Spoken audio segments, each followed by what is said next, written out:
श्री स्वामी समर्थ. जय जय स्वामी समर्थ. ओम नमः शिवाय. श्रावण मास म्हणजे शिवभक्तांसाठी पर्वणी असते.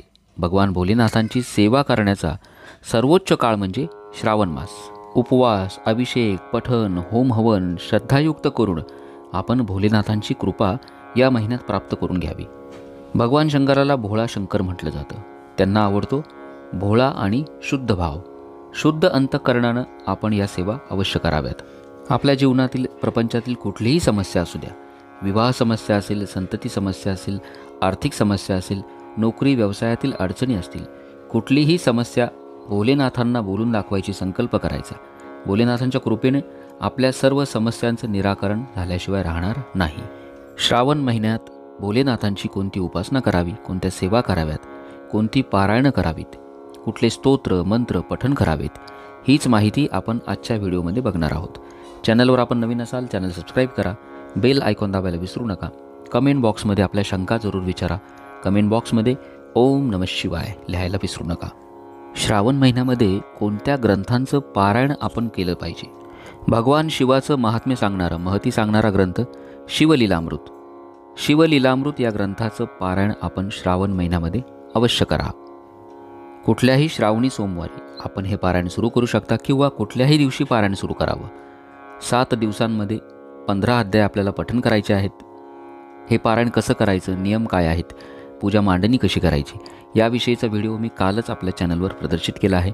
आपण तो व्हिडिओ नक्की बघावा आणि शिवलीलामृत या ग्रंथाचं पारायण आपण अवश्य करावं. ज्यांना ज्यांना पारायण शक्य होईल त्यांनी पारायण करावं. ज्यांना पारायण शक्य नाही त्यांनी काय करायचं?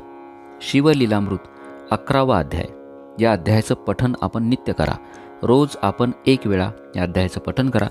नाही शक्य झालं कमीत कमी प्रत्येक श्रावणी सोमवारी आपण शिवलीलामृत 11वा अध्याय अवश्य पठण करावा. या अध्यायाचं पठण केलं तरी शिवलीलामृत ग्रंथाचं पठण केल्याचं पुण्यफळ मिळतं. दुसरी गोष्ट, 15व्या अध्यायामध्ये आलेल्या नित्य पाठाच्या 42 ओव्या, या ओव्या देखील आपण पठण करू शकता. पठण करायला नाही जमलं, शिवलीलामृत 11वा अध्याय, नित्य पाठाच्या 42 ओव्या दोन्हीही व्हिडिओ आपल्या चॅनलवर आहेत. आपण ते ऐकून सोबत पठण करा. नुसतं श्रवण केलं तरी देखील भगवान शंकराची कृपादृष्टी प्राप्त झाल्याशिवाय राहणार नाही. श्रावण महिन्यातील प्रत्येक दिवस हा पवित्र असतो, पुण्यफलदायी असतो.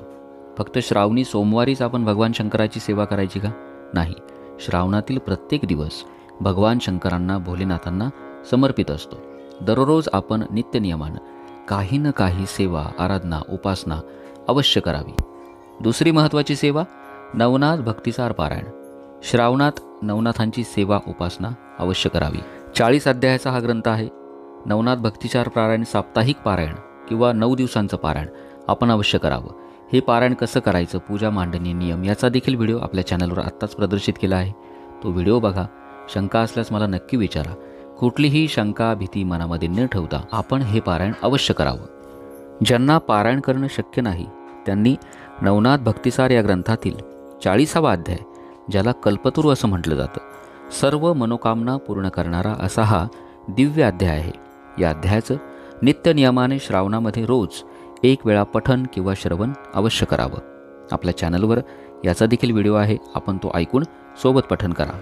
ज्यांना विवाह समस्या असतील, विवाह जमत नसतील, त्यांनी नवनाथ भक्तिसार या ग्रंथातील 28वा अध्याय श्रावणामध्ये संकल्प करून दररोज पठण करा. नक्कीच ज्यांचे विवाह अडलेले असतील त्यांचे विवाह जमतील.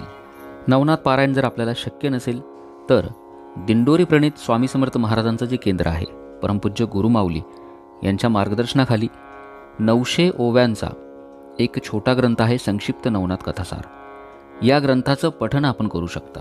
संपूर्ण 40 अध्यायाचा सार 9 अध्यायामध्ये आला आहे. ज्यांना शक्य होईल, ही छोटी पोथी आहे. साधारण 1 ते 1.5 तासामध्ये एक पारायण होते. श्रावणामध्ये आपण रोज 1 पारायण देखील करू शकता. संकल्पयुक्त 36 पारायण देखील करू शकता. कारण या संक्षिप्त नवनाथ ग्रंथाचे संकल्पयुक्त 36 पारायण जर आपण केली तर अनेक भक्तांना अनुभव आलेले आहेत, त्यांच्या मनोकामना पूर्ण झालेल्या आहेत. त्यामुळे ज्यांना जो मोठा ग्रंथ आहे तो ज्यांना शक्य नसेल त्यांनी आपल्या जवळपास कुठंही स्वामी महाराजांचं केंद्र असेल, दिंडोरी प्रणित केंद्र आहे, त्या ठिकाणी जाऊन हा छोटा संक्षिप्त नवनाथ ग्रंथ घेऊन या. 9 अध्यायाचा छोटा ग्रंथ आहे, याचं पठण करावं. संक्षिप्त नवनाथ 900 श्लोकी नवनाथ ग्रंथाचं पारायण कसं करायचं, त्याचे पाठ कसे करायचे याविषयीचा व्हिडिओ मागील वर्षी मी आपल्या चॅनलवर प्रदर्शित केलेला आहे. आपण तो अवश्य ऐका, म्हणजे आपल्याला पाठ करणं सोपं जाईल. या व्यतिरिक्त श्रावण महिन्यामध्ये आपण गुरुचरित्र ग्रंथाचं पठण करू शकता, संक्षिप्त गुरुचरित्राचं पठण करू शकता किंवा सप्तशती गुरुचरित्र सार या ग्रंथाचं देखील पठण करू शकता, पारायण करू शकता. आपलं कुलदैवत खंडोबा महाराजांचं मल्हारी सप्तशती या ग्रंथाचे पाठ देखील संकल्पित किंवा संकल्प न करता आपण मल्हारी सप्तशतीचे पाठ श्रावण महिन्यामध्ये अवश्य करा.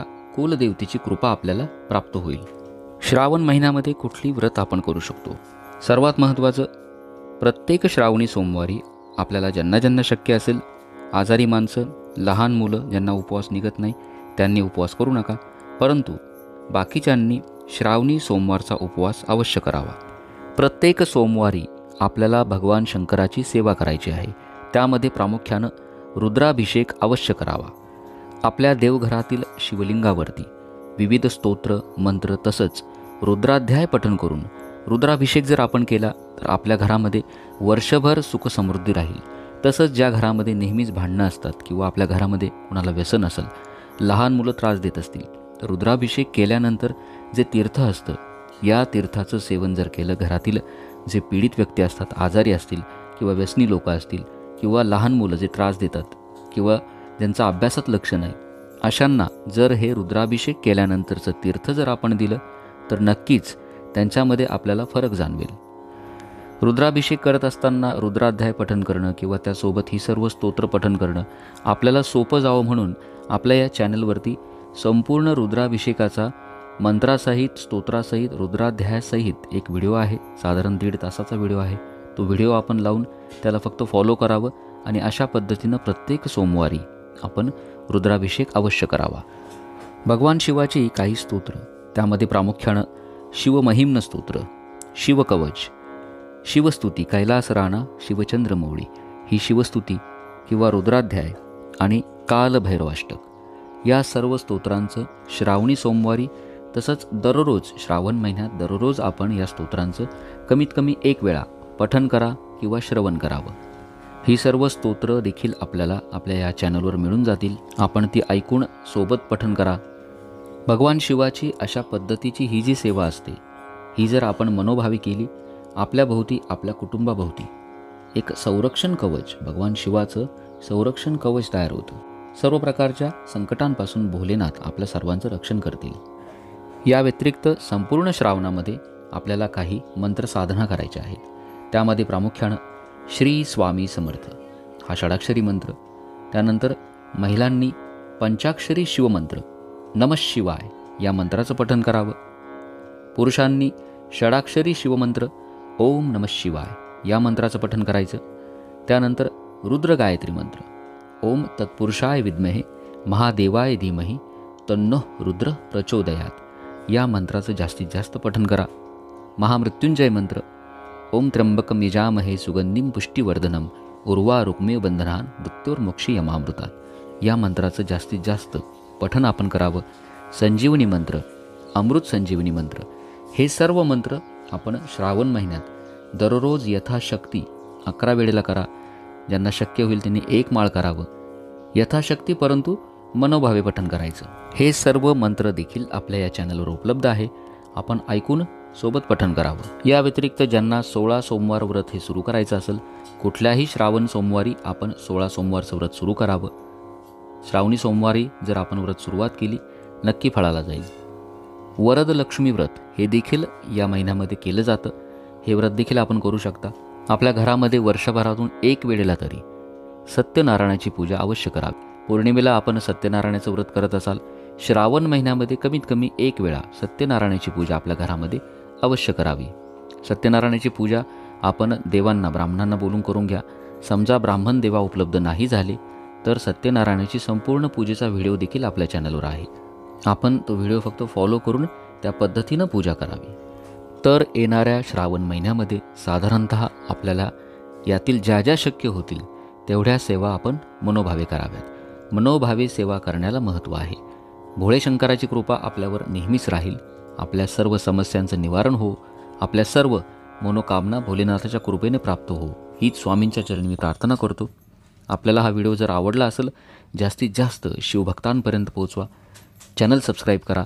आपल्या शंका असतील कमेंट बॉक्समध्ये नक्की विचारा. कमेंट बॉक्समध्ये ओम नमः शिवाय लिहायला विसरू नका. श्री स्वामी समर्थ. जय जय स्वामी समर्थ. ओम नमः शिवाय.